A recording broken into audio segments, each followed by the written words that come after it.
So I recently bought the microgreens kit and I thought I would do an unboxing just so you guys can see what it comes with. I picked the microgreen seeds. I don't know which ones they are. It just says microgreen seeds. So I'm not sure if it's a specific type. It does look like, it's hard to say, but it looks like it's got a lot of brassicas in it. It says broccoli, purple kohlrabi, arugula, Chinese cabbage, and red Russian kale. So that's what's in there. And they do actually look like a lot of brassica seeds. That's cool. So I did cut the sticker earlier just to make it easier to get in, but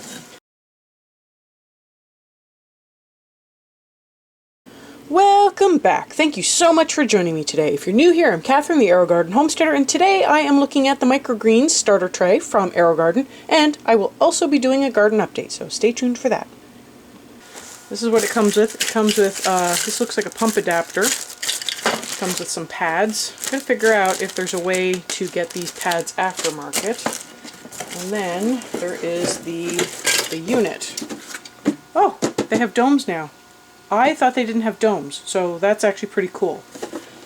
So it goes in this way. There does not look to be a port cover. And then there are instructions. Cool. Okay.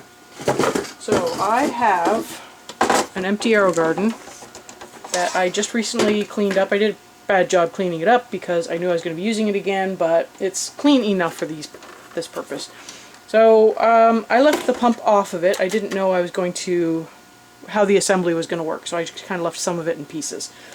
So we shall figure this out together. Make a big mess.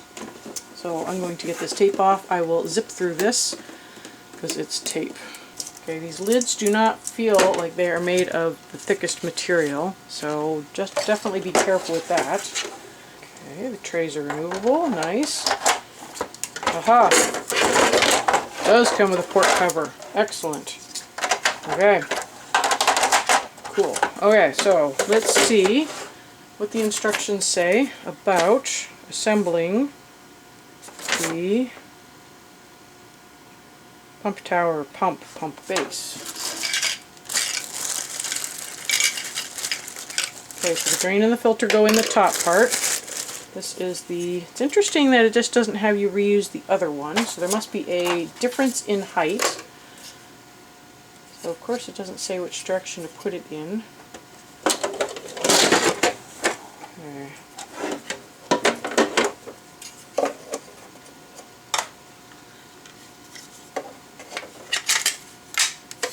Okay, well that goes on the same way as the other one. I have the little sponge here, which I'm not sure how critical that is. Then this should hopefully snap on. There we go. Okay. There is no thing for the wire. That's just awesome. Okay. And this goes like that. Okay, cool.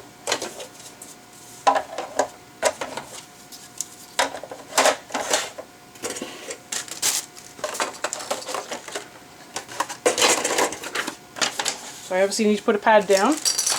I am thinking of running not both sides at the same time. Like, I don't have a choice in the matter, it'll just run both sides. But what I meant is fill one side first and then sort of offset the other one so it kind of goes back and forth. Boy, that bag was not easy to get into. This feels like cotton wadding. Okay. So, put that there.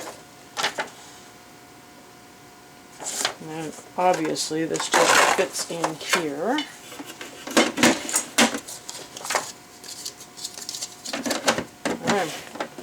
So it does sit a little higher. I don't know how that will affect the height of the light. I think the lowest setting is probably fine for that. So, okay, so pretty straightforward, yeah. I'll probably pre-wet the felt. I don't know if it says to do that, but it'll help the seeds stay because I'm going to have to carry this downstairs and it's just going to be all over the place. So if you wet your felt mats before placing your seeds will stick them easier. Okay, so it does actually recommend doing that. Raise light to their highest level for some extra stretch on your greens. Okay. And it says you can start harvesting around 5 to 7 days. Okay, that's pretty cool. Excellent. So let's get some seeds going and let's see how this works. So I will wet this. Now I do actually have some speckled peas for sprouting, so I do wonder if I can use them on the other side without one of these pads. That might be something worth experimenting on. Because obviously if the peas fit through the holes, it's not going to work, but...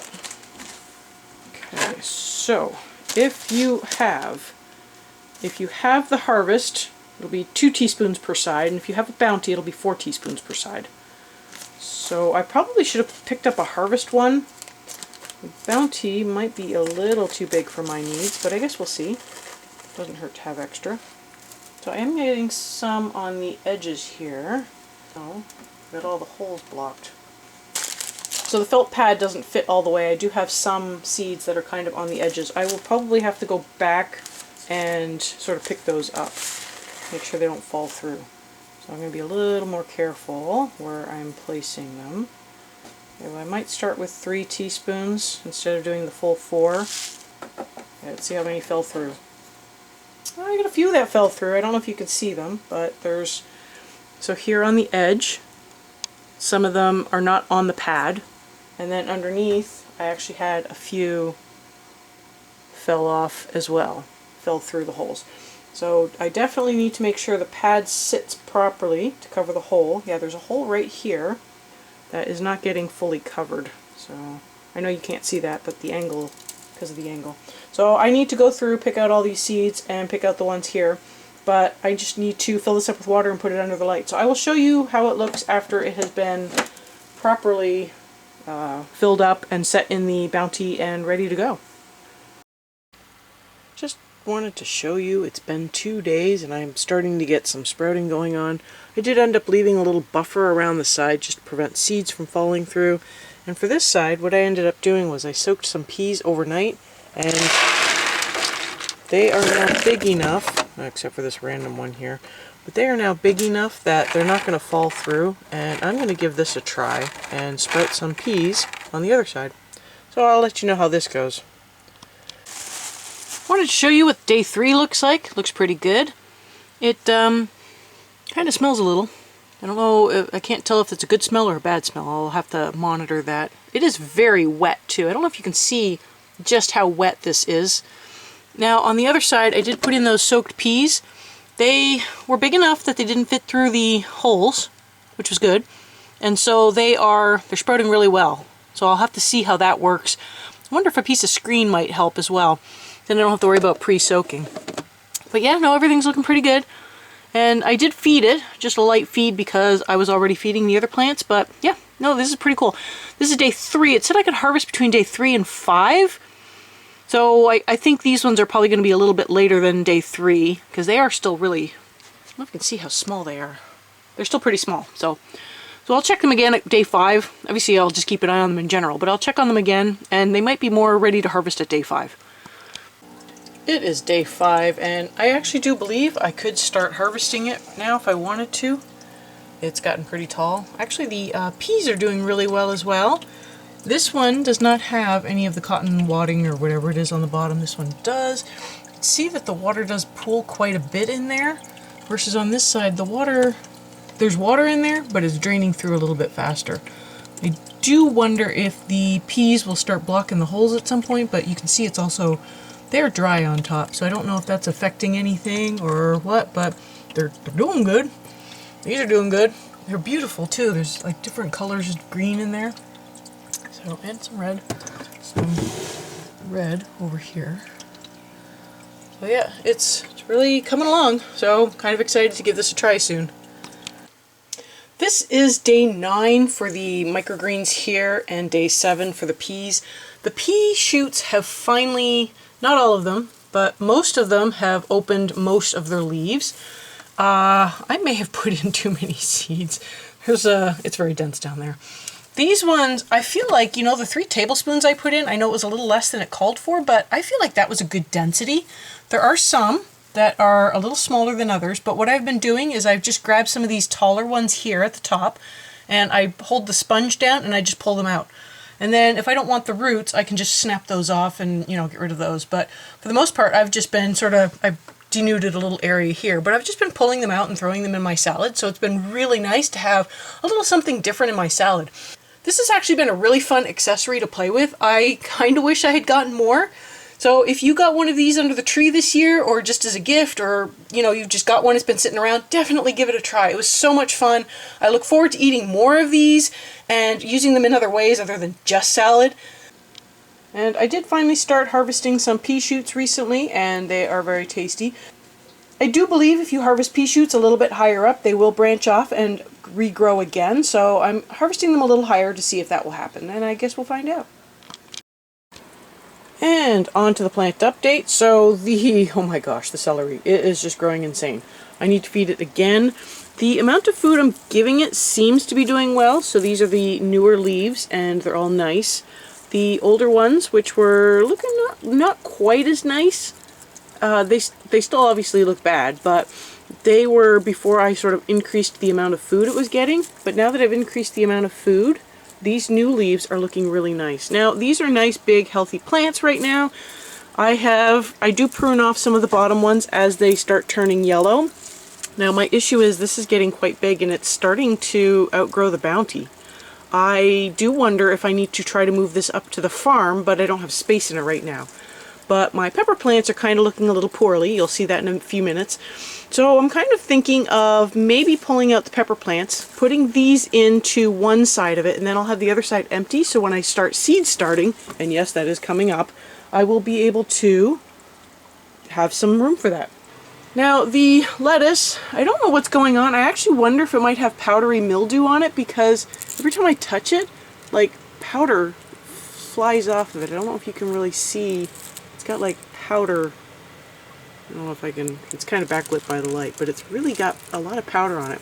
So, they all kind of look bad. I'm thinking of not feeding them and just slowly, one by one, harvesting them and chucking them out for the chickens. The chickens kind of enjoyed rolling them around, trying to eat them. So that'll be some nice greenery for them and, something fun for them to play with. I'll probably take these down, clean them up really well, and clean up the shelf as well, because it's covered in the powder. So I don't know what it is. It's really gross. But I'm going to clean it up really well, and I might hold off on doing any more lettuce for now, just because whatever was on this, it's going to be floating around in the room for a while. The cilantro is looking good. I hope that whatever the lettuce had, the cilantro does not get. The fan is actually blowing it towards the lettuce, so I'm hoping it doesn't blow backwards, but it is a small room. It probably circles around and comes back again. And then I should probably take this one apart if I'm taking others apart, because I've not been harvesting from this very often, and it would be nice to start making room for seed starting, which, again, that's coming up. It's probably going to be about 2 months for me, so mid-February seems to be about when I start things, because I think my last estimated frost is normally about mid-April. So I'm going to show you how everything is doing upstairs, but I will have a dedicated video on seed starting, so don't worry about trying to figure that out right now. And this is how the pepper plants are doing, and as you can see, even though it's pushing out a lot of growth and flowers, it's just looking poorly. It's dropping a lot of leaves. I feel like it's struggling, so it might be time to at least I'll probably get rid of this tall one and then move the short one over, and then I can put the celery in one side or the other, and then I'll have one that I can take down later, so I can take down the shorter one and start seeds. So I will probably pick the plant that has the most green ones on it that haven't started ripening yet and let that one go a little bit longer. So it'll just be figure out which one. The tomato plant would be another option. It has not really, lots of growth, but lots of tomatoes, but nothing has ripened yet. So, and then this one's growing insane as well. I have to put the light up again, but it puts out so many suckers. I mean, ideally, I could just take that one out right now and just, get an empty bay as well, but I might let that go just to see what happens. I still don't think it is the tomato plant I was looking for, so I might still have to go back to the drawing board to figure out if I can find a determinate Roma-style tomato that will grow fine in the farm, which in the end could actually be Roma. Romas are determinate, and I should try a Roma in here, so that would be my next thing to try. And a quick little update on the strawberry plant. It is growing insane. It's putting out a lot of new leaves, and oh my gosh, is that a flower stem already? No, that might be a sprout. And so, yeah, no, it's doing really well. So we're going to see how well one does in a harvest. And finally, the cilantro that is upstairs, it's not looking all that great, and I'm not sure. Some of it went to seed. Some of it is trying to go to seed. There's another one down here that's trying to go, this purple one. I have sort of struggled to figure out what's the right amount of food to give to the plants in this Back to the Roots garden. I probably just need to pull out a measuring cup and see exactly how much water it really takes and see if it is harvest size or sprout size. And that'll probably go a long way towards helping that. But I do seem to get a lot of color changes in my cilantro, so this isn't unusual. It just, I think because it's upstairs where it's warmer, it bolted faster. And then finally, the seed tray here. If you are interested in, growing your own stuff, I would only put 2 tablespoons on this side. This was so dense that, I don't know if you can see inside, it stays wet in there, and then it kind of promotes rot. So you have to be really careful to either harvest really fast or grow less in there. So apparently I'm slow when it comes to eating these things. I just put some in my salad, and it did, it's just getting taller and taller. The peas, definitely put less in there. Oh my gosh, this is so dense, and it grew so tall so fast. But I don't know if you can see. You can see where I cut. And then underneath you can see a new sprout coming up. So these will regrow back a little bit. I don't know how often it'll do that. So as I started on this side, I was cutting low, but then I started cutting higher and higher just because I was sort of struggling to cut them lower. So this is a nice little lawn of pea shoots that I struggled to eat quickly. I ended up having salads that were nothing but pea shoots with a few little pinches of microgreens in here. So these ones I did trim off, and these ones I just pull them out. I just go through and pull some of these taller ones out, and these are the lower ones that are underneath.